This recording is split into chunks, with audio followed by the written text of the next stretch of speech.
Hello friends, so welcome to the second video on the series that is problems in physics for IIT JEE Advanced. So we already have covered one video on basic maths level 1. So definitely we will today we will be covering basic maths level 2. So it will be a bit more advanced problems as compared to the previous lecture which we covered, that is level 1. Okay, so let's jump into the problems. Okay, first problem. So, spirit in a ball evaporates at a rate that is proportional to the surface area of the liquid. So, there is a ball. In the ball, there is a spirit. Spirit is a special type of liquid, you know. So, it evaporates.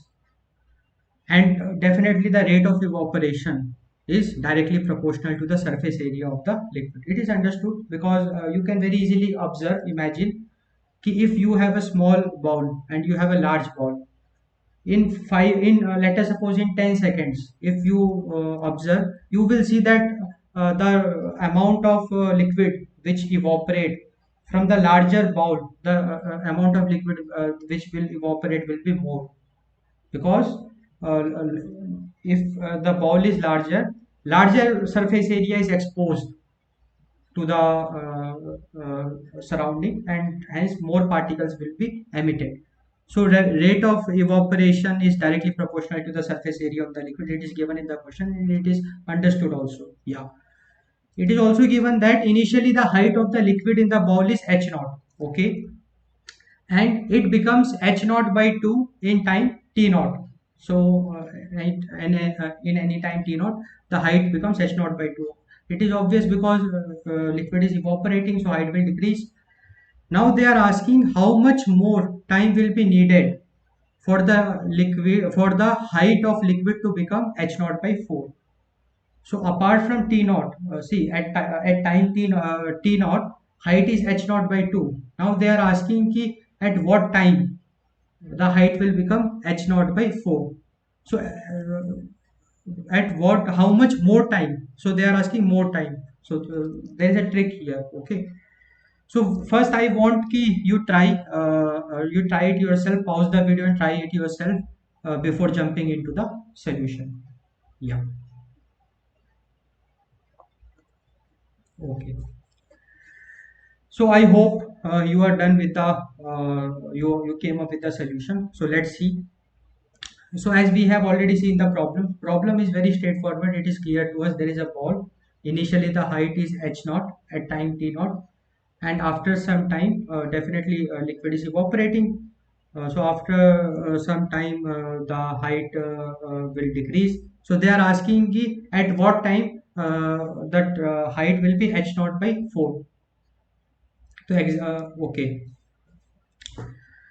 So if you look into this diagram, the ball, so from it you can very easily see that let the area of cross section of the ball at height h be capital A. Because see the beauty is this key in the ball, at different height area will be different. Because see as we are as the liquid is decreasing, its area is also getting reduced, and hence rate of evaporation is also getting affected. So a very nice observation we can see from this diagram, key in the ball, as the height is decreasing because liquid is evaporating, so area is also decreasing. So let us suppose at any height h, area be capital A. Okay. Now let us do the observation for a very small time instance, that is dt. So for very small time instance dt, if we look into the ball, we will see that a very small evaporation will take place.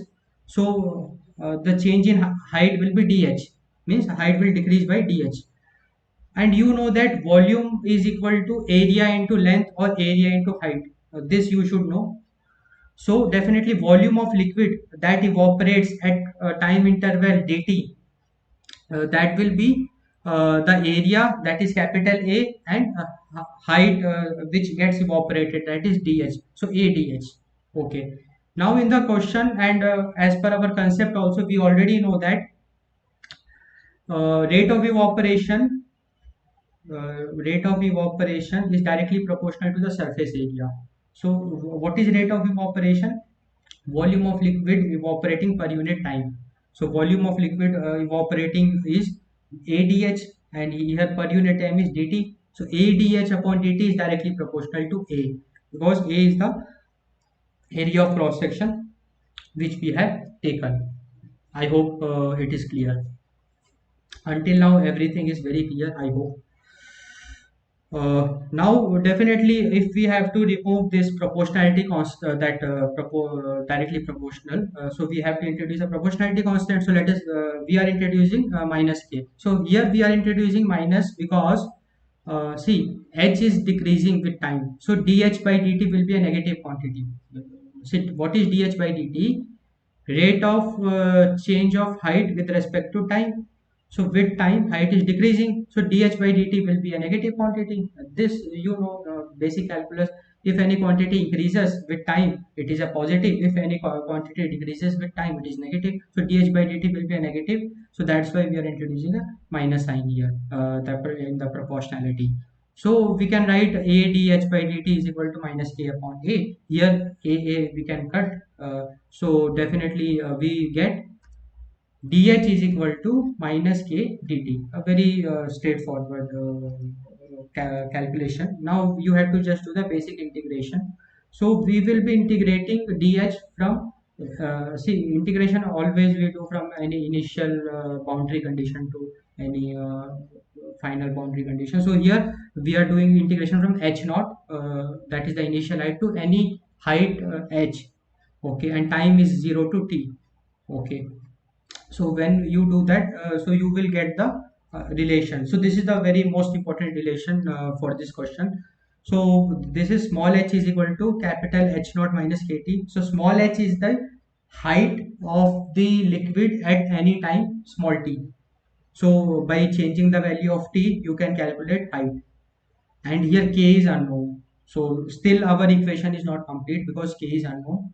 So we have to calculate k, and fortunately in the question we have given one condition using which we can very easily calculate k, because in the question it is given that when time is t naught, height is h naught by 2. So putting that t is equal to t naught and small h is equal to h naught by 2, you can very easily get k. So the k will be h naught upon 2 t naught. Okay, yeah, so you can very easily look into it. Now we got the k. Now the equation is complete. Question they are asking ki how much more time will be needed for the liquid to become h naught by 4. So we have to calculate the time. uh, First we have to calculate the time when the liquid will be h naught by 4. Then there is one more step. So that is the most important step that I will tell you. So let the time be t. So instead of small h, we will write h naught by 4. So h naught by 4 is equal to h naught minus kt. So small t we get 3 by 2 t naught. Now this is not the answer, because in the question they are asking how much more time. So more time means from, we have to measure not from t is equal to 0 but from t is equal to t naught. So this is the trick in this question, because you have done such a hard work and you came up until here, and it might be there ki in the objective this option is also there.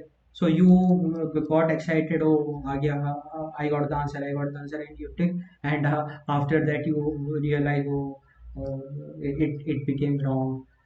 So how much more time? So more time means you have to measure from t naught. So sorry, 3 by 2 t naught minus t naught you have to do, because we are measuring not from t is equal to 0 but t is equal to t naught. And we know that at t is equal to 3 by 2 t naught, the height is h naught by 4. So if we minus 3 by 2 t naught minus 2 t naught, we get the how much more, which the question is asking, and that how much more is t naught by 2. So this is the answer, t naught by 2. Wonderful. So I hope this is clear. So now let's jump into the second problem. So in the second problem, show that the volume of a segment of height h of a sphere of radius r is given by this relation. So very straightforward. We have a sphere, okay, sphere, and they are telling ki in the sphere we are taking any segment with height h, as you can see in the diagram. So the shaded segment of height h, we have to calculate its volume. So ultimately the goal is to calculate its volume. So in the question is to just compute this value. They have already given the value and you have to prove it. So definitely it is a very important question, because in problems definitely they will directly not ask you to prove, but in the problem there might be many scenarios in which you have to get to this point to get to the final answer. So that's why I have included this question. So please do it. Please pause the video and try it yourself before jumping into the solution. Okay, so I hope you came up with the solution. So let's see. So consider a disc shape element of thickness dx at a distance x from the center. So definitely we have a sphere. From the distance x, we take a disc shape element of thickness dx, and uh, we have the radius capital R, and let us suppose the distance from that we draw a perpendicular, that is x, and we get small r. So here we have a right angle triangle. So using Pythagoras theorem, we can very easily calculate small r. Okay, very easy. So small r square will be equal to capital R square minus x square. Okay.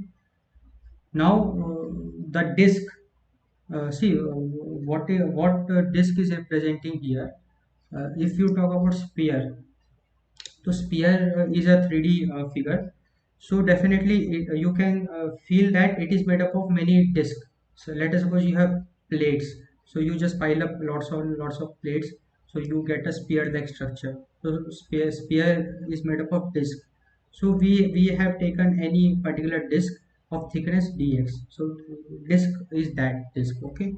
Now if I talk about the volume of disc, so as I have already told you, ki, volume is equal to area into height, or area into length. So area of disk, because disk is a circle, so area will be pi r square. Very it is understood. Okay, and the height is dx, as you can. So the area will be pi r square dx. So here r is the radius of the disk. R is the radius of the disk. Okay, so we got the volume of the disk, and instead of r square, we can put that capital R square minus x square. Okay, because see here we cannot use small r, because small r is unknown. In the question we are given the radius of the sphere, but we have not given the radius of the disk, because disk can be any disk. So every disk will have a different radius. So we have to eliminate that r. So that's why we eliminated that r and substituted it with r square minus x square. Okay, nice. So now we have the dv. So definitely integrating dv, because integration, it is summation. So we have this. We have calculated that the volume of the small segment. Now, if we do the integration, we get the volume of the entire segment of the sphere. So we do the integration from x, because we have to just calculate the volume of the segment, not the entire sphere. So that's why we will be doing integration within that boundaries only. So that is r minus h, because r is the entire radius, as you can see, r. So r minus h, from r minus h to r. Okay, so from r minus h to r, you can very easily see that it represents the segment which we are looking for. So you do the integration. So instead of dv, you can put that pi r square minus x square dx, and it is a very basic integration. So you can go through it. and you just solve it, and once you solve it you get the answer. So answer will be the same which is there in the question. I hope this problem is clear. Okay friends, so let's jump into the third problem. So third problem seems to be very big one.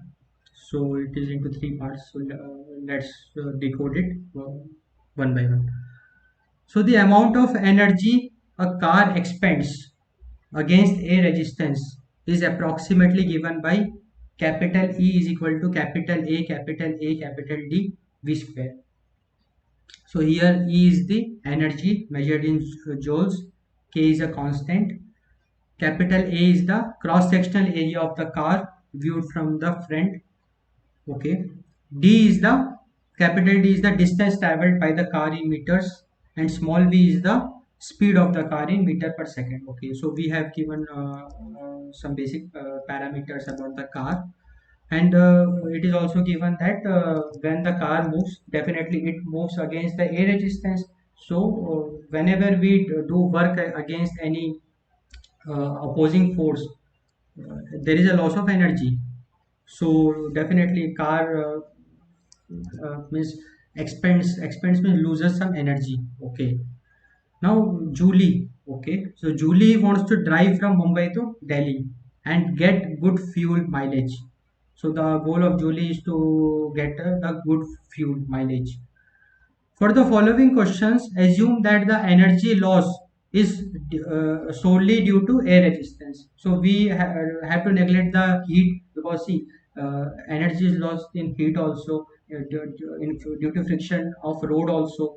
We have to neglect all that. We just have to consider that energy loss is taking place only due to air resistance. This is given in the question. Now three things you have to, three parts are there. So let's look into it.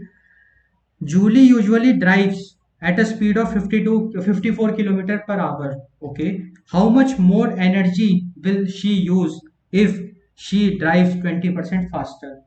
Very straightforward question. See, if she increases her speed, so definitely more energy will be expended. So how much more energy will be expended? How much more energy will be lost? That you have to calculate.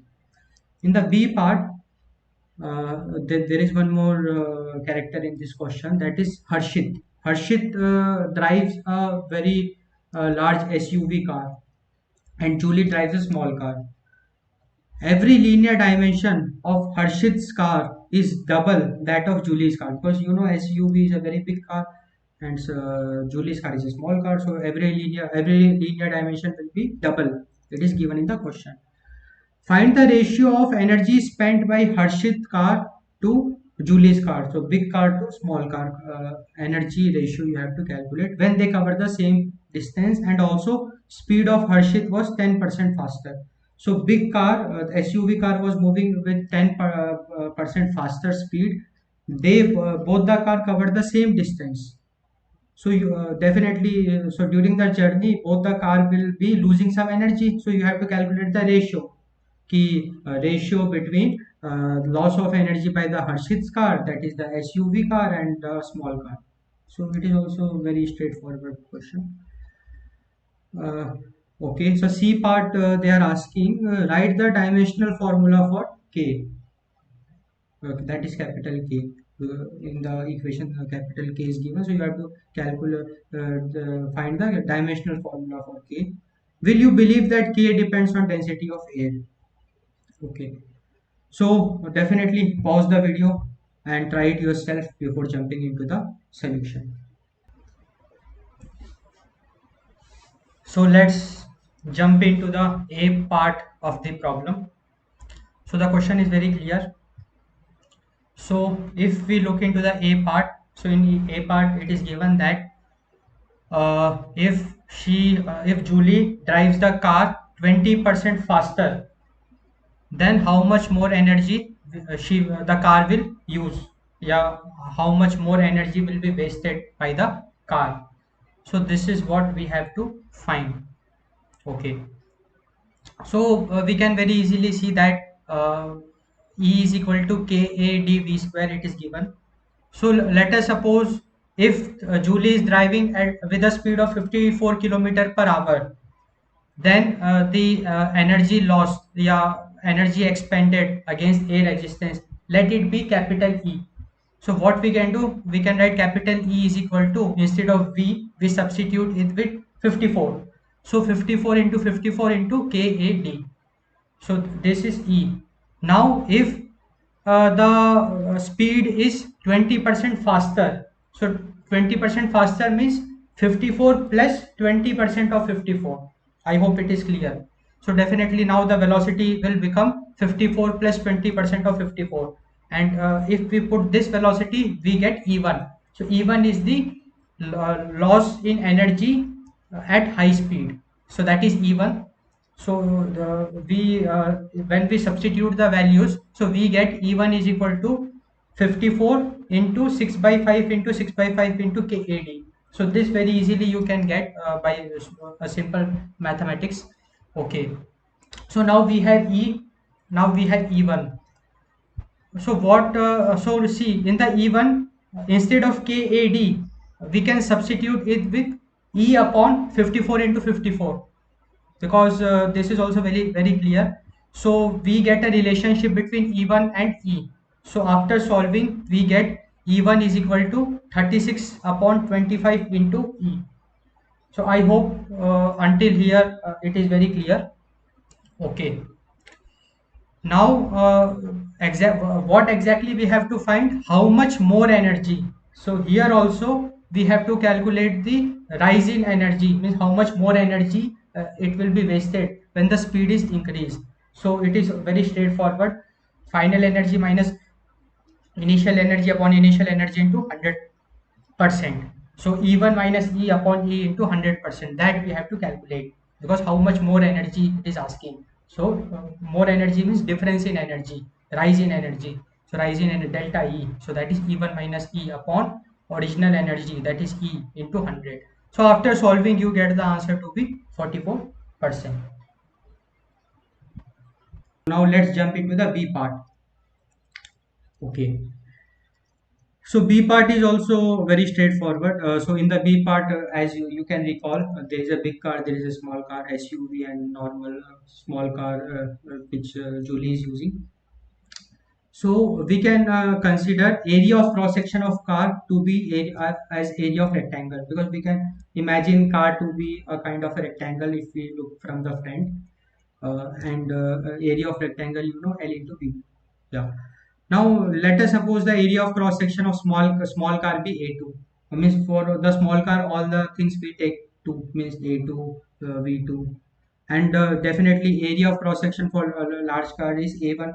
Now since linear dimension is double for the large car, so A1 will be equal to 4A2, because if we take length to if the length of small car is L and breadth is B, so for the large car it will become 2L and 2B.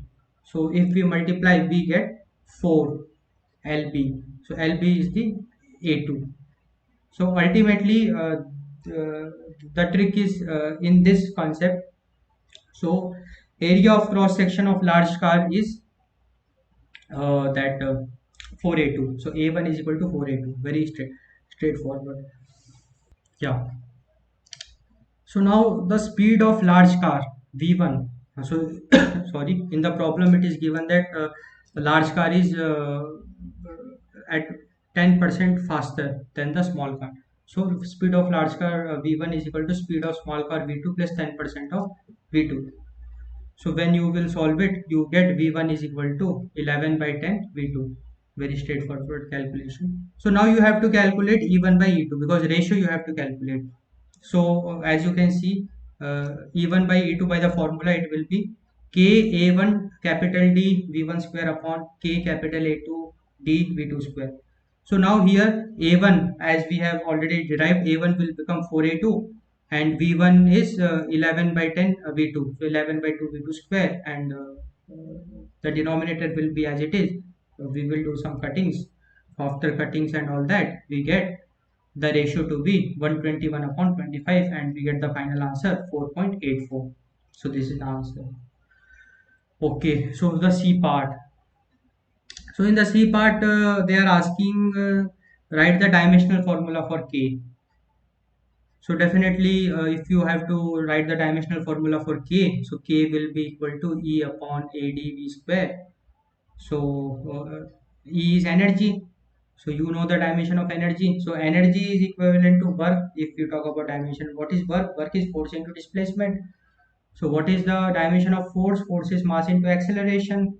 So m L t minus 2 into the displacement is L.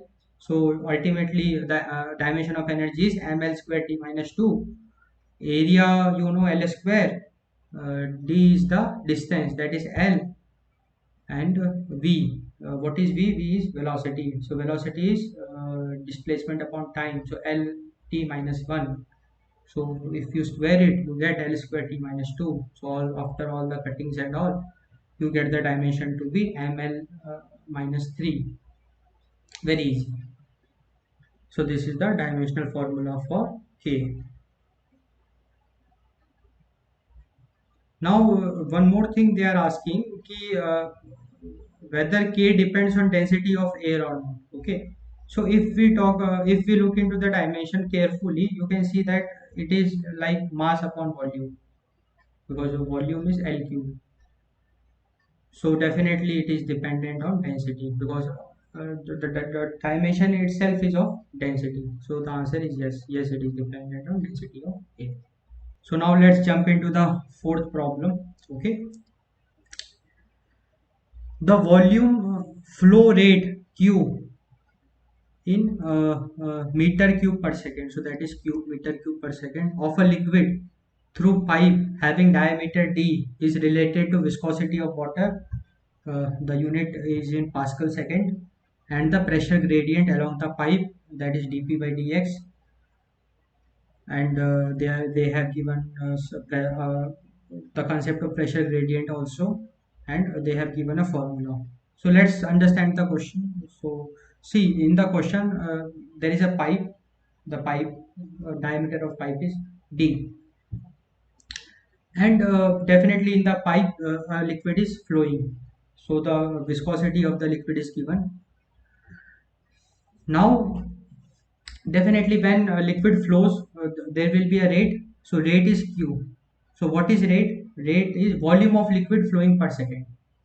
Every second how much volume flowing, that is the rate of flow. So rate of flow is given Q. Okay, per second how much volume is flowing. We know the viscosity of the liquid, that special symbol of viscosity, and we know the diameter of the pipe. All these parameters are given. And one more very interesting thing, pressure gradient. So what is pressure gradient? Pressure gradient is the change of pressure with respect to length. Yeah, rate of change of pressure per unit length along the pipe. So the pipe is not uniform. If this is a special pipe where pressure changes as we move along. So that change in pressure is measured with dp by dx, that is pressure gradient. Rate of change of pressure per unit length along the pipe. So as you move along the pipe, pressure changes. So dp pipe. So it is a non-uniform pipe. It is given, and the formula is given. Now and K is dimensionless constant. So what you have to do, you have to find ABC. So I hope the problem is very clear. So yeah, find ABC. So pause the video and try it yourself before jumping into the solution. Okay. So I hope you are done with the problem. So let's decode. So problem is very clear. We have the equation. So let's directly dive into the equation. So see, whenever we have to calculate this ABC, so we have to convert all the units into dimensions, because these units are not standard units. These are all derived units. So first we have to convert it into dimension. So let's start with the viscosity. So viscosity in the question itself it is given, but you should also remember it is Pascal second unit. So Pascal, you know what is Pascal? So Pascal definitely you should know. So it is force upon area into second. So Pascal is force upon area into second. So force dimension you already know, area is L square, force is mLT minus 2, and second is T1. So when you solve it, you get the dimension of viscosity, that is mL minus 1 T1. Now similarly for D is the diameter. So diameter is length, L1 is the dimension, very easy. dp by dx, very interesting. So dp by dx is what is p? Pressure is force upon area. So force upon area into 1 by L, yeah, because it is p by x. X is L because length. So f by a into 1 by L. So f, you know, a, and after solving you get that dimension of dp by dx also. Now here what you do, and uh, sorry, if you talk about capital Q, so capital Q dimension you can very easily get because capital Q is the rate of flow, and unit it is given meter cube per second. So meter cube is L cube T minus 1. So L cube T minus 1 is equal to this.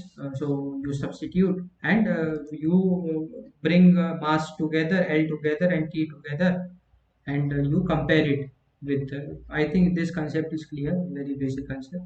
So with this you will get that a plus c will be 0, minus a plus b minus 2c will be 3, minus a minus 2c will be minus 1.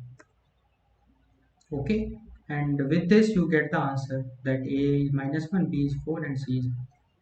So this is what you have to find. Okay, so let's jump into the sorry, fifth problem. The potential energy U of a particle can be expressed in certain case as capital U is equal to capital A square upon 2m r square minus capital B m upon r, where small m and capital M are mass and r is distance. Okay. Find the dimensional formula for constants. So in this equation, capital A and capital B are constant, capital M and small m are mass, it is given, and small r is the distance. So it is a very easy question. So just pause the video and try it yourself before jumping into the solution. Okay, so I hope you have done the problem. So see, if I talk about U is potential energy. So what is the dimension of energy? It will be the dimension of work. So work is force into displacement. So dimension of work is ml square t minus 2. Okay. So we got the dimension of energy. Now you know that if we talk about principles of dimension, so in any equation, if you have addition, subtraction, so all the independent terms dimension should be equal. It means dimension of a square upon 2m r square should be equal to dimension of u. So using this concept, we can get to the solution. So what we can do, we can assume the dimension of A to be MA, LB, TC, because we don't know, so we are taking ABC as unknown.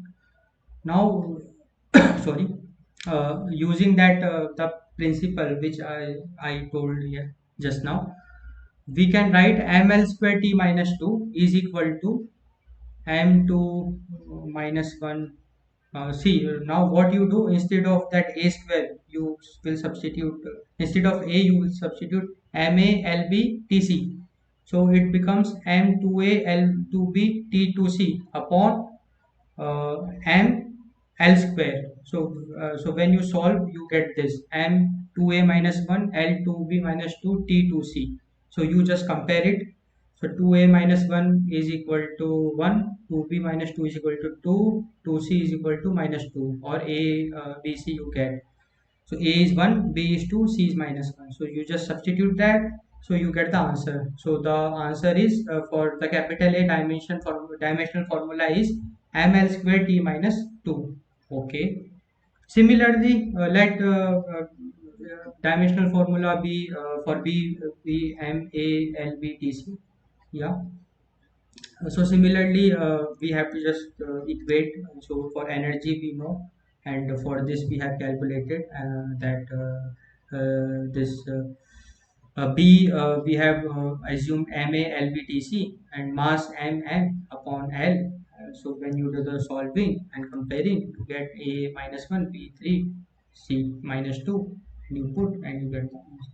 So it was a easy question. So I hope you got the concept. Okay, so let's look into problem number 6. So the maximum height of a mountain on earth is limited by the rock flowing under the enormous weight above it.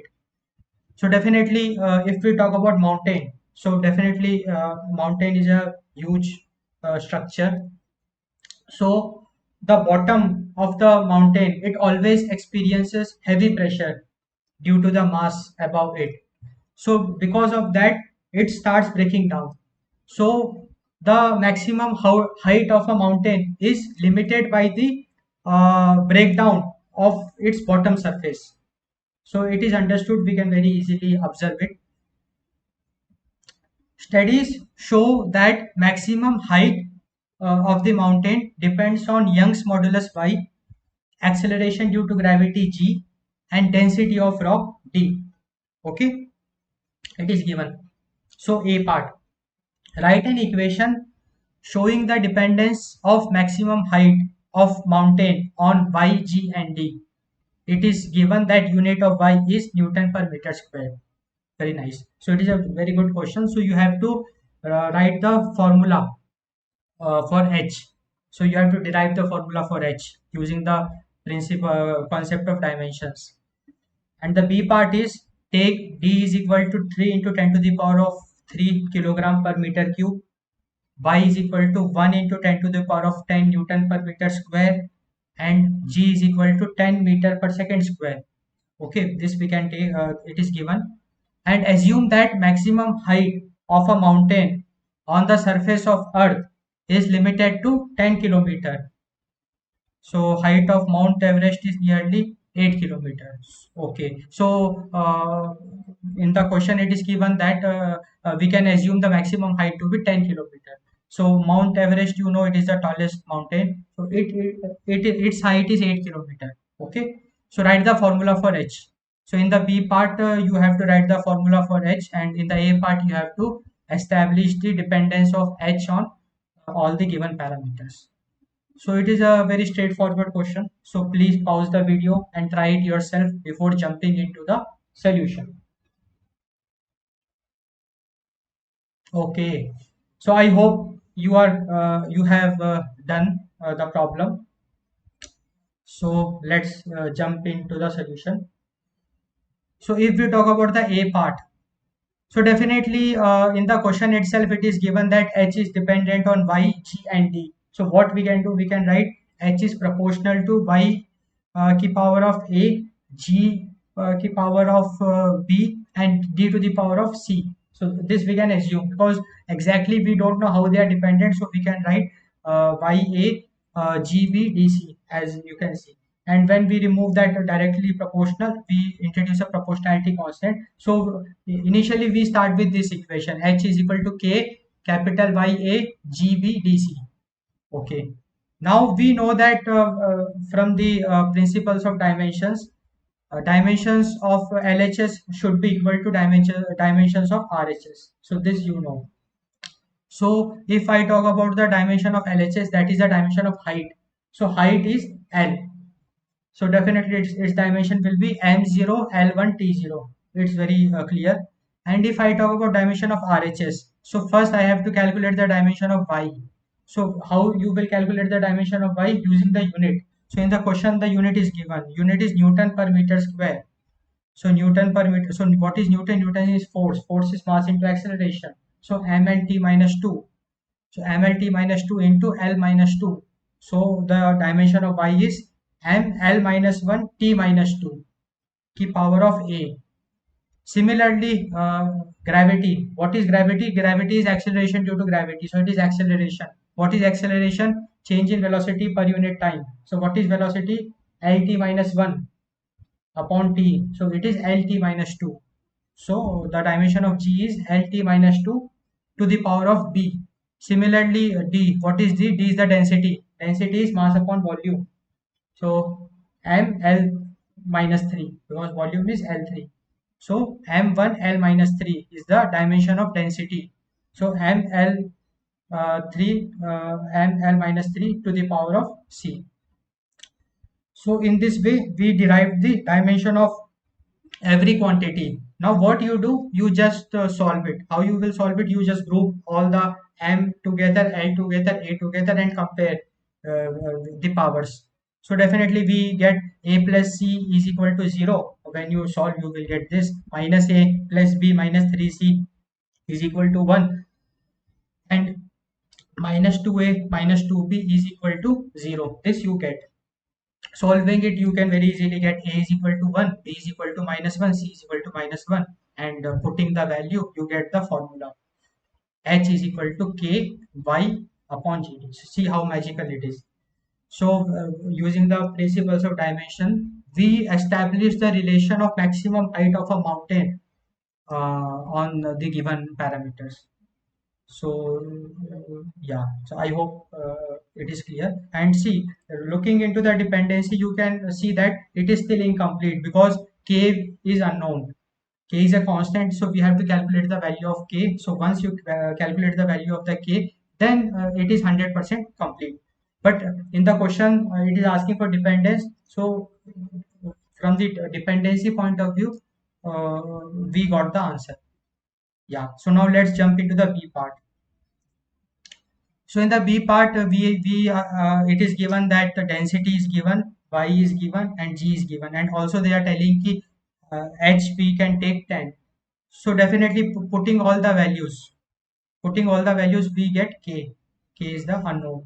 So once you know get the K, then you get the exact formula. So by solving, you get the K to be 0.03. Okay, here height is in kilometers, so that's why we are writing 10 into 10 to the power of 3. We are converting it into the meter. So you get K. Now the final formula for H is equal to 0.03 Y upon GD. So this is the final formula. So unknown we have calculated. Yeah. So I hope this problem is clear. So it was a very interesting problem. So now let's jump into the next problem. Yeah. So problem number 7. So a particle of mass m is given an initial speed v0. It experiences a retarding force that is proportional to the speed of the particle. F is equal to av. So a is a constant, small a.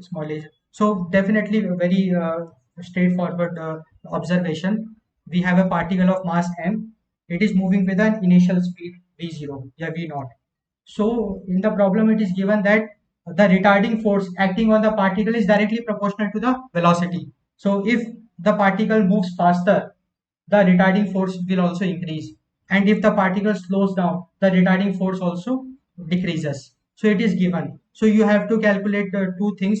First is the write the dimensional formula of constant A, and the second B part is using dimensional analysis derive a formula for stopping time of the particle. Okay, so what is the stopping time of the particle? So see, you know that if the particle is moving, it is experiencing a retarding force as given in the question. So if any object is experiencing a retarding force, after some point of time, it will stop. It is a very straightforward observation. So stopping time is the time at which the particle will stop. So that is the stopping time. So you have to derive the formula for stopping time. Very interesting. And then you have to also do some observation like, does your formula tell you how t depends on initial speed v naught? What can you predict about the constants obtained in the formula? Yeah, so I want you to try this solution. So try this problem and get the solution. So please pause the video and try it yourself before jumping into the solution. Okay, so I hope you are done with the solution. So now let's look into it. So see, we it is given in the problem f is equal to av. F is equal to av is given. Okay, so what A will become F upon V. So what is the dimension of F? You already know F is mass into acceleration. So m l t minus 2. And what is V? V is displacement upon time. So L T minus 1. So after all the cutting, you get the dimension. So dimension we have calculated.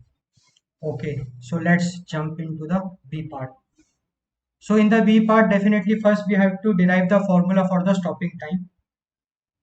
So looking into the problem, definitely time is not given anywhere. So we know that initial velocity is given V naught, and one relation is given, F is equal to AV. F is equal to AV, it is given. Okay. So now what we can do, what is force? Force is mass into acceleration. And what is acceleration? Acceleration is change in velocity upon time. So ultimately, if we look into the quantities, so what quantities we have? We have mass, we have velocity, and we have time, and we have a constant A. So all these quantities we have. So what we can do, we can write T is definitely, we can assume that stopping time depends on all these quantities. So we can write T is equal to K. K is a proportionality constant. So K and AX, My, and V0, Z. Okay. So this we can assume. So ultimately we are assuming that the stopping time is dependent on your A, that is the constant, the mass, and the this velocity. Okay. Now what you have to do, these types of problem we have already done. We just have to compare the dimensions of both LHS and RHS. So if I talk about the LHS is time. So what is the dimension? M0 L0 T1. Understood? And if I talk about the right hand side, so the dimension of A we just computed, that is mt minus 1. So mt minus 1 to the power of x. And what is m? M is mass. So m to the power of y, capital M to the power of y. And v naught, what is v naught? It is velocity. So velocity is displacement upon time. So it is lt minus 1. So lt minus 1 to the power of z. Now you group mass, length, and time together and compare the powers. So definitely after solving, you get x is equal to minus 1, y is equal to 1, and z is equal to 0. A very straightforward calculation. And putting the values, you get t is equal to k m upon a. So see uh, how we have derived the formula for stopping time. So stopping time, you know, the time at which the particle will stop, because particle is experiencing a retarding force. So stopping time is equal to k. K is a constant, m upon a. So here a is also a constant which is given in the problem, and m is the mass. So interestingly, if you do in-depth observation, so you find that t should be dependent on v. It is a very basic observation. For example, see, we know that if a particle is moving faster, it will experience more retarding force. More retarding force means it will stop early, and if the particle is moving slowly, it will experience less retarding force. If it is experiencing less retarding force, then definitely it will stop after some time. It will the stopping time will be larger. So ultimately, stopping time should depend on v. Stopping time should depend on, but in this derivation derived from the dimensional analysis, v is not there. So this can be possible only if k is infinity. Means this is possible only at infinite time, because uh, in a normal situation it is not possible, because t is directly dependent on velocity, as we can very easily observe. Yeah, so this is the solution. Okay, so I hope you got the concept. So now let's jump into the next problem. Okay, so problem number 8. See, assume that maximum mass m1 of a boulder swept along by a river depends on the speed v of the river, acceleration due to gravity g, and density d of the boulder. So what is this boulder? Boulder, you can assume a very big stone.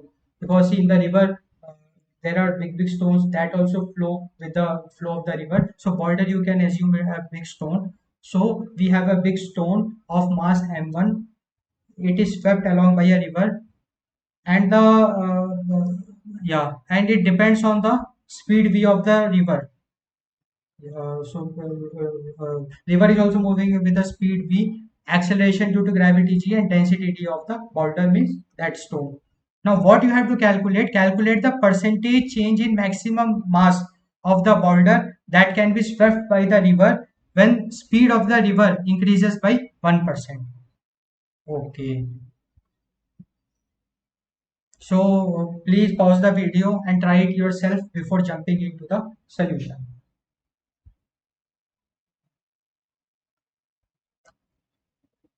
Okay. So I hope you are done with the solution.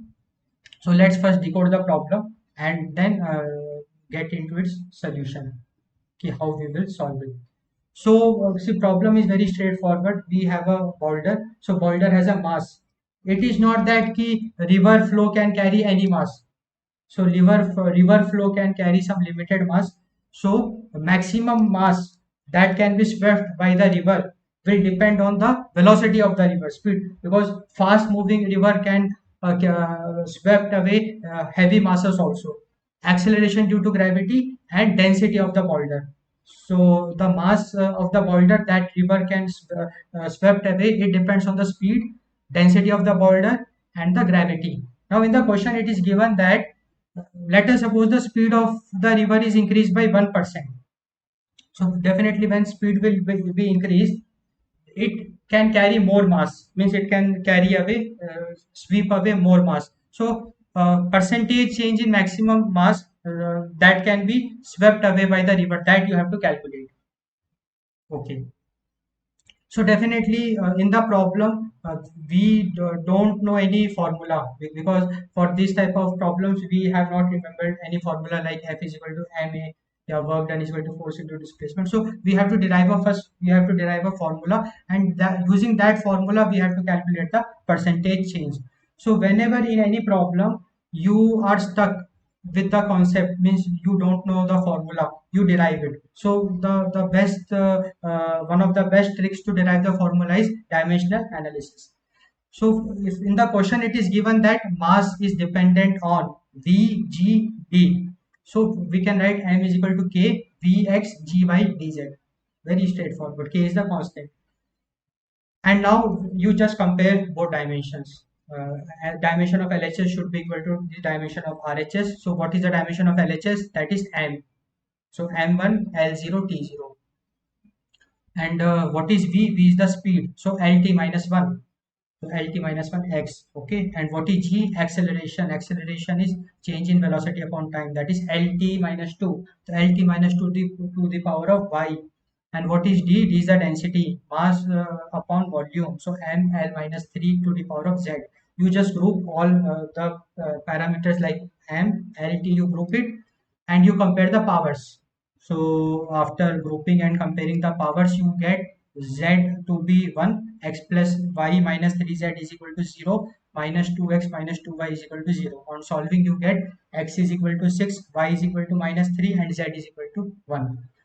And definitely you just substitute the values and you get the you derive the equation. So see, this is the beauty, because see, every problems if you talk about IIT JEE advanced also, problems are very easy. It's just the approach. So now I hope you are getting the approach ki, you derive the formula. You should be proud of yourself ki you derived a very great formula. See how complex formula is this, ki k v की power of 6g minus 3d. So this is the relation between the mass which the river can sweep away and other parameters. Now using this relation you have to calculate ki if speed of the river is increased by 1%, how much more mass it can carry away. So this is the next part. So let's look into it. Okay. So see, now here we have the mass. So now what we can do? We can calculate delta m upon delta v, means change in mass with respect to velocity. So differentiate mass with respect to V. So dm by dv we are doing. So when we do delta m by delta v, we get k is constant. V6 will become 6v5 and g minus 3 d. So we are assuming g and d to be constant. So we get this k6v5g minus 3d. So delta m will be k6v5g minus 3d delta v, because we are taking delta v to the other side. Now we are dividing it with m. So delta m upon m is equal to, now in the right hand side instead of m we are putting the formula. So what is m? K v6g minus 3d. So that we can do. So that we are doing, and we do some cuttings. So k will cut, and other parameters will cut. So finally we get delta m upon m is equal to 6 delta v upon v. Okay. Now in the problem, delta V upon V is given, because what is delta V upon V? Change in speed of the river. So change in speed of the river is 1%. So just substitute 1%. So delta M upon M we get. So what is delta M upon M? Change in mass. So change in mass will be 6%. So this is the answer. So if the speed is increased by 1%, the river can carry 6% more mass. So I hope this is clear. Okay. So now let's jump into the next problem. That is problem number 9. A massive object in space causes gravitational lensing. So gravitational lensing is a new concept for us. So let us see what is it is. Light from a distant source gets deflected by a massive lensing object. This was first observed in 1919 and supported Einstein's general theory of relativity. So the idea is this: कि, light from a distant source. So stars are emitting light, sun is emitting light. So from a distant source we are getting light. So that light is getting deflected. So deflection of light in itself is a very interesting concept by a massive lensing object. So this is known as gravitational lensing, and it was observed by supported by Einstein's general theory of relativity. So now let's see what exactly the question is. The angle theta by which light gets deflected due to a massive body. Okay, so angle of deflection, because light is deflected. So angle of deflection depends on mass of the body, definitely. Universal gravitational constant g, speed of light, that is a constant, and the least distance between the lensing object and the apparent path of the light. Okay, so dependency is given. The theta is dependent on all these things. You have to derive a formula for theta using methods of dimensions, make suitable assumptions. Okay, so definitely this is a very straightforward question, and I hope now you will be able to crack problems like this, because we have done lots of problems like this. So dependency is given, so just derive the formula. So I hope you will come up with a solution. So pause the video and try it yourself before jumping into the solution. Okay, so I hope you are done with the solution. So let's look into it. So definitely, so in such type of problems, what we can do, we can first to uh, establish a relationship, that is theta is proportional to g m speed c r. So g m c r. Okay, so this we can do. But here there is one more trick to make calculation easy. We are applying one trick. So the trick is this: see, theta is dimensionless, you know that. So LHS is dimensionless. So RHS should be also dimensionless. Means all the dimensions should cut. Means it should be reduced. So definitely, if I talk about simple observations, indicate that mass is present in expression of G and M only. So if I talk about mass, so mass is not present in C. C is the speed of light, and R, their mass is not present. Mass is present only in G and M. So we are grouping G and M together. So in this way, mass will cancel out. Means we can cancel out mass. So C and R will automatically get cancelled out.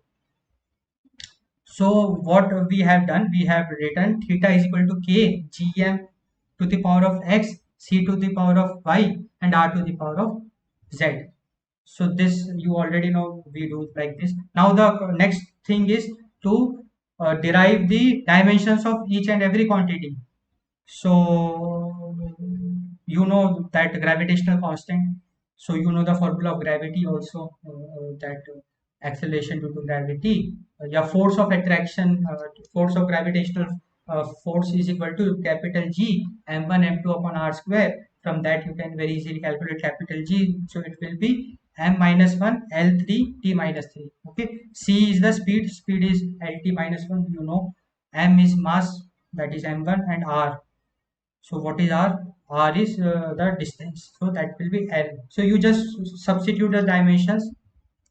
So in the left hand side it will be m0, L0, t0 because it is dimensionless. In the right hand side we have this m minus 1 L3 t minus 3 C. So m minus 1 L3 t minus 3 multiplied by m. So m cancels out.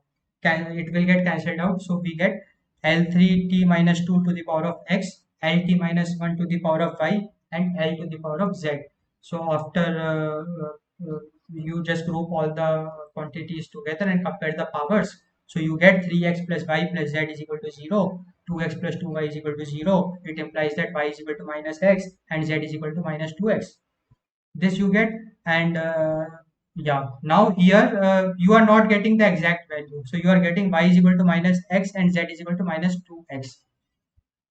So you are not getting the exact value. So whenever you don't get the exact value, you have to make some suitable assumption. So let us assume x to be 1. So when you put x is equal to 1, you get y is equal to minus 1 and z is equal to minus 2, and just put it in the equation. So we get theta is equal to k gm upon cr square. Okay. Similarly, if we put x is equal to 2, we get theta is equal to k g2 m2 upon c की power of 2 r की power of 4. Uh, and the thing is this ki dimensionally this formula is correct, and dimensionally this formula is also correct. Okay, so dimensionally that formula was correct, this also. And if you put x is equal to 3, then also dimensionally you will get the formula to be correct. X is equal to 1 by 2, 1 by 3 you put, then also you will get the dimensionally the formula to be correct. So this is a drawback of the drawback if you are using dimensions to calculate the formulas, because you see that you can calculate multiple formulas. Definitely there cannot be multiple formula, there will be one formula, one relation, exact relation. So definitely, so that relation we calculated with some experiments. But definitely, the dimensional analysis took us closer to the exact answer, because we got an understanding that gm upon cr square. Okay, so after so the correct expression as calculated using experiment is theta is equal to k gm upon c square r. So this is the answer. Okay. Okay, so I hope this is also clear. So now let's jump into the next problem. So that is problem number 10. The Casimir effect describes the attraction between two unchanged conducting plates placed parallel to each other in vacuum. So plates, so we have two conducting plates. So they are placed parallel to each other. So when we place the plates, there is a special type of attraction between the two plates. So conducting plates. So that attraction is called Casimir effect. The astonishing force per unit area of each plate, because there is an attraction, so definitely both the plates will be experiencing a force. So the force per unit area of each plate depends on Planck's constant h, speed of light c, and separation between the plate. Okay, so the dependence of force is given on the some quantities. Using dimensional analysis, prove that the formula for Casimir force per unit area on the plates is given by this. So this you can very easily do. We have done lots of problem like this. If the force acting on 1 cross 1 centimeter plate separated by 1 micrometer is 0.013 Dian, calculate the value of constant K. So once you have the formula, you just put the values in the formula, you get the value of K. So this is a, I think, easy problem. Easy because we have done lots of problem like this. So I think now you can crack this problem. So please pause the video and try it yourself before jumping into the solution. Okay. So I hope you are done with the problem. So let's look into its solution. So definitely it is given that force depends on H, C and R. So we can write F is equal to K, H x C y R z. Very easy. Now we have to get the dimension of each and every quantity used. So F is the force per unit area. So F is not force, it is force per unit area. So dimension will be a bit different. So dimension will be what is force? Force is mass into acceleration. So that is and L t minus 2 upon area. So what is area? L square. So the dimension will be m L minus 1 t minus 2 of LHS. And RHS, if you talk, so dimension of H, Planck's constant. So that is ml square t minus 1. So how? Because see, Planck's constant is energy upon frequency. So this you can very easily calculate Planck's constant dimension. Similarly, c is the velocity, speed of light. So speed is distance upon time. So lt minus 1 to the power of y. And what is r? R is the separation, that is distance, that is l to the power of z. You just group all the quantities m, l, t together, compare the powers, and you get x is equal to 1, 2x plus y plus z is equal to minus 1, minus x minus y is equal to minus 2. Solving, you get x is equal to 1, y is equal to 1, z is equal to minus 4. You just put x, y and z in the first equation. So we get f is equal to k h c r to the power of minus 4. So finally we get f is equal to k h c upon r to the power of 4. So this we prove. Now if we jump into the B part, it is very easy. So force per unit area is 0.013 Dyer. So Planck's constant value you should memorize because it is a very important quantity used in many of the problems. So Planck's constant, speed of light, you already know. So see, speed of light is 3 into 10 to the power of 8. You got surprised ki how it is 3 into 10 to the power of 10, because it is centimeter per second. We are talking 3 into 10 to the power of 8 meter per second. But here we are taking everything in centimeter. So 3 into 10 to the power of 10 centimeter per second. R is given. What is R? As a separation. Separated by so R is given to be 1 micrometer.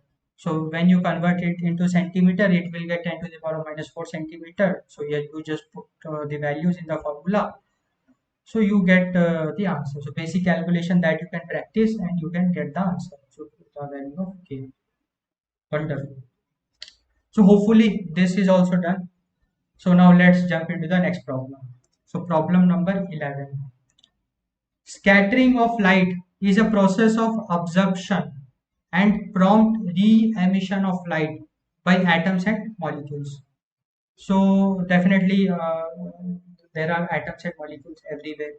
So whenever light passes through any object, scattering of light is a process which takes place. So what is scattering of light? It is absorption and re-emission of light by, so atoms and molecules first absorb light and they re-emit light. So that's why light gets scattered.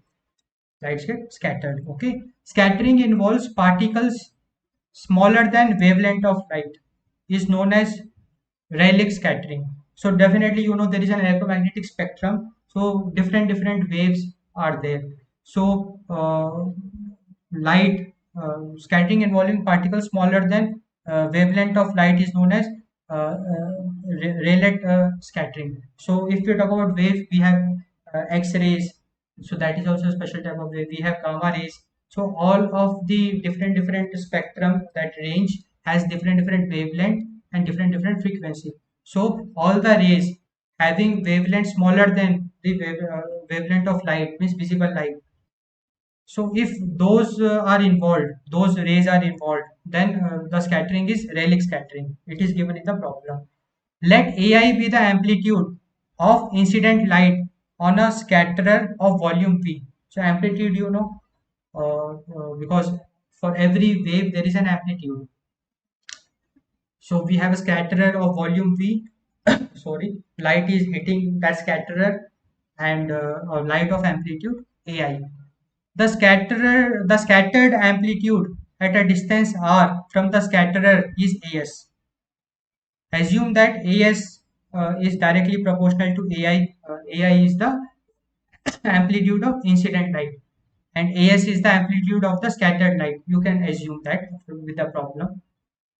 AS is directly proportional to 1 upon R, and AS is proportional to V. So in the problem, we have given relationship, some dependencies. Now what you have to find the dimensions of the proportionality constants according to the constant occurring in the expression of AS. Okay, so see what you can do. See, you can write AS is proportional to AI into V upon R, because you can combine AS is proportional to AS is proportional to 1 upon R, and A is proportional to V. So when you combine, you get AS is proportional to AI into V upon R. So when you remove that proportional, you get AS is equal to K AI V upon R. So you have to find the dimension of K. Very easy. That I think you can do. And the second part is assuming that this constant depends on lambda. Find the dependence of ratio AS upon AI on lambda. And the third part is knowing that the intensity of light is directly proportional to A square. Find dependence of IS upon II on lambda. So I hope you can do this problem. You have to just apply some common sense and logic. So please pause the video and try it yourself before jumping into the solution. Okay, so I hope you are done with the solution. You have the solution. So let's see. So as we have seen that AS is proportional to VAIR. So AS will be equal to KVAI. K into VAI upon R. So K will be, see, KV upon R is dimensionless. Okay, so there is a trick here, a very deep observation. So the deep observation is this: in the right hand, in the left hand side, we have AS. So AS is amplitude, and in the right hand side also we have AS, that is amplitude. Now, both the dimension should be same according to the principle of dimension. It means dimension of AS will be equal to dimension of AI, because dimension of both the quantities are same, so their dimension will be same. So what trick we can do to make the calculation easy? It is from the observation we can conclude that kv upon r should be dimensionless, because if kv upon r is dimensionless, it will do the trick for us. So in order to be what is that dimension of v upon r? So v is velocity, sorry, v is volume. So volume is L cube. Okay, and what is R? R is L. So L cube upon L is L square. So the dimension of V upon R is L square. So definitely the dimension of K should be L to the power of minus 2. So this is the trick. Okay, so see, it's all about your presence of mind. So here presence of mind played a role. It saved us from very troublesome calculation. So in 2 3 lines we got to the answer. So for presence, so you saw the importance of presence of time. So first part is done. So now let's jump into the second part. In the second part, it is given that assuming that this constant, that k, which we derived, it depends on lambda. So lambda is the wavelength. Find the dependence of ratio AS upon AI on lambda. So see, we know that the dimension of k is L minus 2.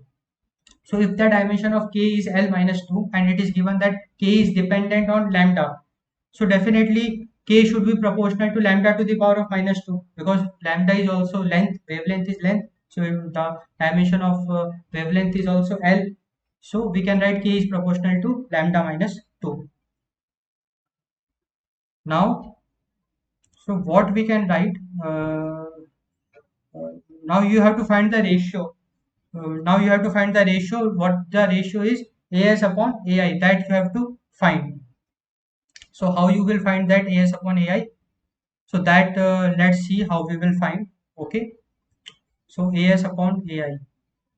So see what we can do. We from the relation that as is equal to kVai upon r, as upon ai we can uh, say that it is proportional to k. So we can write k is proportional to as upon ai. So k is proportional to as upon ai, and k is also proportional to lambda to the power of minus 2. So automatically as upon ai will be proportional to lambda minus 2. So this is the answer. So this I think you can get. Now let's move into the third part. So the third part is now let's move into the third part. So the third part is knowing that intensity of light I is proportional to a square. Find the dependence of is upon ii on lambda. So we know that intensity is amplitude square. So that this we know. Okay. So is upon ii. So definitely is proportional to a square and ii is proportional to ai square. So is upon ii will be proportional to as upon ai square. And we know that as upon ai is proportional to lambda, lambda to the power of minus 2 that we have derived. So very easily we can write as upon ai ka whole square will be proportional to lambda minus 2 square. So it will become lambda minus 4. Okay. So I hope this problem is clear. Okay. So now let's jump into the next problem. So that is problem number 12. So in problem number 12, it is given that integral of dx upon 1 plus x square is equal to tan inverse x plus c. Using methods of dimension, find integral of dx upon a square plus x square. So see, by direct calculation, so you can very easily find the integral, but they are telling using methods of dimension, find the integral of dx upon a square plus x square. So please pause the video and try it yourself before jumping into the solution. Okay, so I hope you have solved the problem. So let's look how we can solve this integral using the concepts of dimensions, methods of dimensions. So denominator is a square plus x square. Okay. The integral which we have to find its denominator is a square plus x square, which means that dimension of a should be equal to dimension of x, because we know that with the principle of dimensions, all the unit that terms dimension should be same. So a square plus x square means dimension of a should be equal to dimension of x. Also, the argument of tan inverse should be dimensionless, because the tan inverse definitely, or whatever argument we are passing, that should be dimensionless. So hence we can replace x by a, because x by a will also be dimensionless because both are having same dimension, so it will cut. So we can replace x to x by a. So with the principle of dimensions, we can say that this integral, the integral will be tan inverse x by a plus c. So therefore the integral can be written equal to a tan inverse x by a plus c. Okay. Yes. So now let's jump into the next problem. That is problem number 13. So this is an interesting problem. So let's see it. 2 point sources of light are fixed at the center A and circumference point B of a rotating turntable. So there is a rotating table. So at point A and at point B, we fix light sources. So light is emitting from there, and the table is rotating. A photograph of the rotating table is taken. So we took the photograph. The table is rotating. On the photograph, a point A and arc BC appears. So when you look into the photograph, you see that in the photograph we get a segment like the one with A, B, C arc. So we have a in the photograph an arc is there BC, and we got the point source A, light source A we got. Okay. The angle theta was measured in the photograph. We measured the angle theta to be 10.8 degree plus or minus 0.1 degree, and the angular speed of the turntable uh, was measured to be angular speed. Let us suppose it is omega. Omega is equal to 33.3 plus or minus 0.1. So it is revolution per minute. 33.3 plus or minus 1 plus minus 0.1 revolution per minute. It is given. Now what we have to calculate? We have to calculate the exposure time of the camera. So what is exposure time? Exposure time is uh, to how much time uh, the camera took to click the picture. So that is the exposure time. Okay. So let's so please pause the video and try it yourself before jumping into the solution. Okay. So I hope you came up with the solution. So let's see. So let the exposure time be t and the uncertainty its value be delta t, because definitely there may be some uncertainty. So let the exposure time be t and uncertainty be delta t. Omega is given. So omega is 33.3 plus or minus 0.1. So we are taking omega to be 33.3 and it is revolution per minute. So revolution, let's convert it into angles, degrees. So one revolution is 360 degree. So instead of revolution, we can write 360 degree. And minute is will we have to convert it into second. So upon 60. So 33.3 into 360 upon 60. So we get angular speed is 200 degree per second. So every second the table is making an angle of 200 degree. So this is the angular speed. If you talk about time, so now the exposure time. So the exposure time is basically you know that angular speed. What is angular speed? Angular speed we can write angular distance upon time. So that is the angular speed. Because see, from a very deep observation you can conclude that you can observe that when you click the picture, sorry, so whatever arc is getting drawn, so the time taken to draw the arc is our exposure time. So that we can assume from the observation. So the time taken to draw the arc, or you can say that time taken to cover that distance. So you know that omega is equal to theta upon t, that angular speed is equal to angular displacement upon angular distance upon time. So time will be theta upon omega. So theta, I think it is given 10.8 and omega we just calculated 200. So time is 0.054 seconds. So this is the exposure time. So exposure time we have calculated. Now we have to calculate delta t. Now see in the problem, as you can see, for every that parameter, uncertainty was also given. But what we did first, we didn't consider the uncertain values. We just considered the original values and solved to get the original time.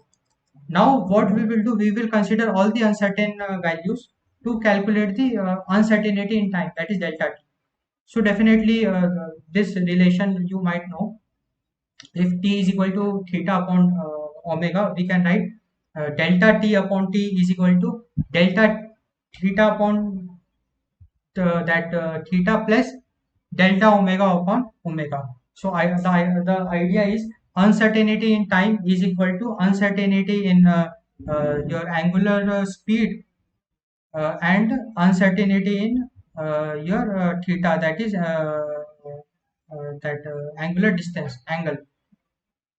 So delta t will be t delta theta upon theta plus t delta omega upon omega. Okay.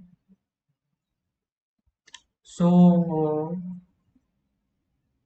yeah. So now what we can do, t upon delta theta we can write omega, 1 upon omega, sorry. So t upon delta theta we can write 1 upon omega. So it will become delta theta upon omega plus similarly t upon omega. So T upon omega. So T upon omega will also be 1 upon. So T upon omega we will keep it as it is. So it is delta omega T upon. Okay. So you can look very basic calculation. It is not just any new concept we are applying. So we are just solving it. So after putting all the uncertain values and the parameters, you get the delta t. So delta t is 0.003. So you get the final answer. So I hope so this is a very important problem because this kinds of question is usually asked. So I hope it is clear. Okay. So now let's look into the problem number 14. So it also it seems to be a very interesting problem. So let's look into it. The speed v of wave on surface of water is given by v is equal to under root of a lambda upon 2 pi plus 2 pi b upon delta that density. What we call it rho rho lambda. Yeah. So this formula is given. The speed v of wave on surface of water. So definitely if we talk about moving water, so you have seen oceans. In ocean, yeah, sea, the moving water, it carries a wave. So the speed of wave is given. The formula for speed of wave is given, where lambda is wavelength of the wave and rho is the density of water. Small a is a constant and small b is a quantity. So small v is not a constant, it is a quantity that changes with liquid temperature. So definitely liquid temperature is here, it is water. Find the dimensional formula for A and B. So it seems to be easy. And sorry, B part is surface wave of wavelength. So wavelength is given 30 millimeter. Have a speed is given 0.24 meter per second. If the temperature of water changes by 50 degrees Celsius, the speed of waves for same wavelength changes to 0.23 meter per second. Okay, so initially we have a wave of speed this 0.24. When the temperature changes by 50, so let us suppose temperature is increased to 50, the wavelength, the speed changes to 0.23. So this is given, assuming that the density of water remains constant with temperature, that is density of water is given. Estimate the change in value of V for temperature change of 50 degrees Celsius. So it is a very interesting question. So please pause the video and try it yourself before jumping into the solution. Okay. So I hope you are done with the solution, done with the problem. You have got the solution. So let's look into the solution. So see, we have the formula, it is given. So if we square it out, so v square is equal to a lambda upon 2 pi plus 2 pi b upon rho lambda. Very straightforward observation. And we know that from the principle of dimensions, all the terms dimension should be equal. So dimension of v square should be equal to dimension of a lambda, because 2 pi is constant, should be equal to dimension of b upon rho lambda. Now v, what is v? V is velocity. So velocity is that LT, velocity displacement upon time, LT minus 1. So m0 LT minus 1 to the power of 2 should be equal to a. So dimension of a into dimension of lambda. So the dimension of lambda is L. That should be equal to dimension of b upon rho. What is rho? Rho is density. So density is mass upon volume. So what is mass? Mass is m and volume is L to the power of minus 3. So ml minus 3, and what is lambda? Lambda is L. Okay. Yes. So with very straightforward calculation, you get A is equal to m0 uh, L, because and t minus 2. This you can get. Similarly, B you get m L0 t minus 2. So I think these kinds of questions now you can very easily solve. So now let's jump into the B part, because B part is looking somewhat tricky. So let's look into the B part. Yeah. So in the B part, the question is very clear. Temperature is raised to 50 degree. Then definitely speed is decreased. Speed changes. So what we can do, we have the formula. This Now, using this formula, what we will put some values. So, initial velocity we know 0.24. So, 0.24 to the power of 2 is equal to a lambda 25 plus 2 pi b1. Let us suppose at that temperature the quantity is b1 upon density of water is given 10 to the power of 3 and wavelength is given. So, wavelength is 30 nanometer, a millimeter, sorry. So 30 into 10 to the power of minus 3. So if you do some basic simplification, so you get the first equation. Similarly, we get the second equation. That is, we put v to be 0.23. So 0.23 square is equal to a lambda upon 2 pi plus that 2 pi b2 upon 30, because the wavelength will remain same. Now what we do 2 minus 1, because change, okay, we are calculating the change. So we get, when we do 2 minus 1, we get 0.23 square minus 0.24 square is equal to that a lambda 2 pi will cut. So we get 2 pi upon 30 b2 minus b1. This we get, okay. And when you do some, so b2 minus b1 is delta b. So this you have to calculate, I guess, yeah. You have to calculate this delta b, okay. So delta b, you can very easily calculate, very basic calculation. I hope you can do. So you got the, yeah, answer. So this is the final answer, which, because you have to calculate the delta b. So delta b we calculated. So uh, okay. So I hope you got the concept. Okay then. Now let's look into the problem number 15. Yeah. So see, this problem is looking somewhat interesting. We have Sun, Earth. So I think it is a problem of astrophysics because we have solar system in this problem. So the line of sight of the brightest star in the sky. So we have a brightest star, the line of sight of the brightest star in the sky. The name of the star is Sirius. Has a maximum parallax angle of what you can call this constant. Let me call it delta only. Delta is equal to 0.74. So here that parallax angle is given, that is 0.74 plus minus 0.2 r second. So this angle is given when observed at 6-month interval.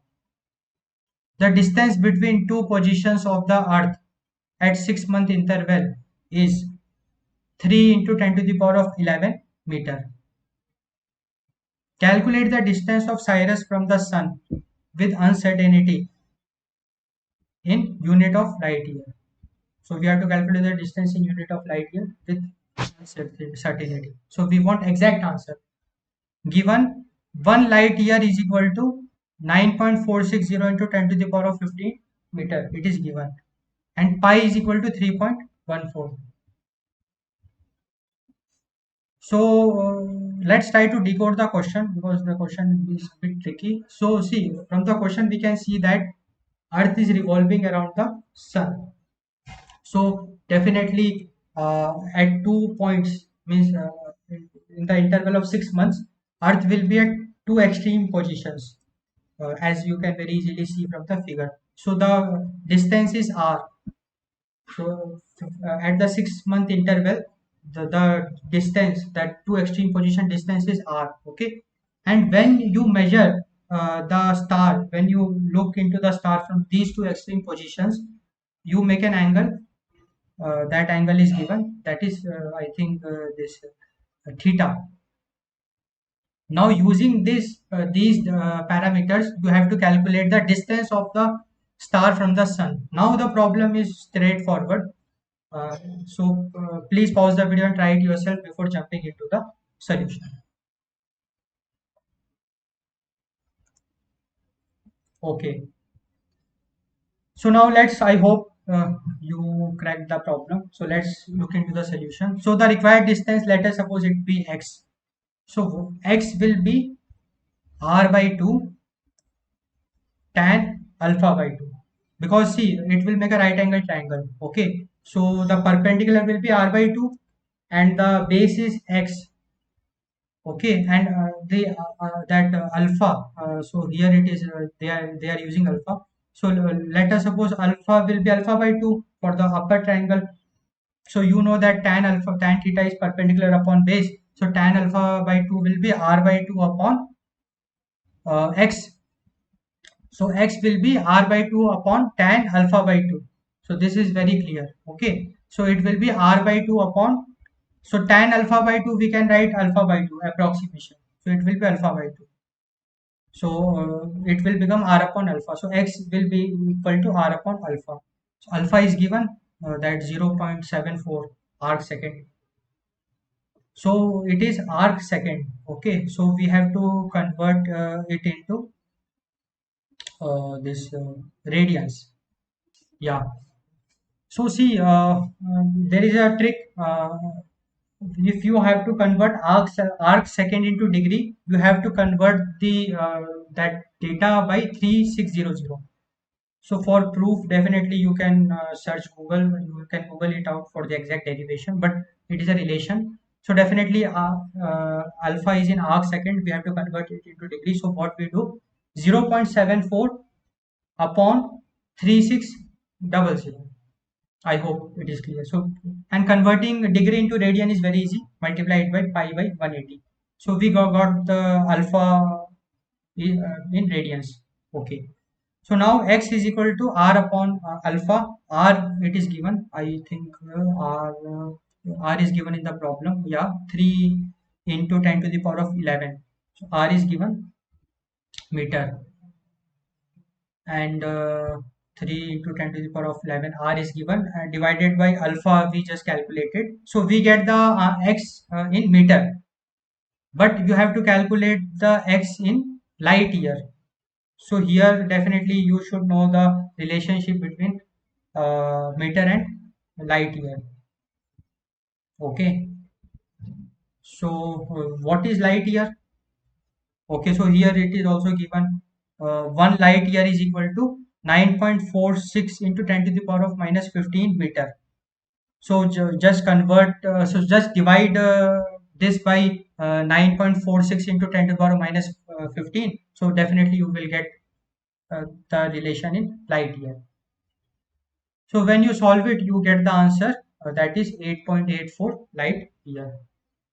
It was a very nice question, I hope. So you can, sorry, you can imagine ki astrophysics is bit difficult. You can see the calculation and all the geometry, trigonometry, application of concepts, conversions and all that. So being an astronomer is not easy. Yeah.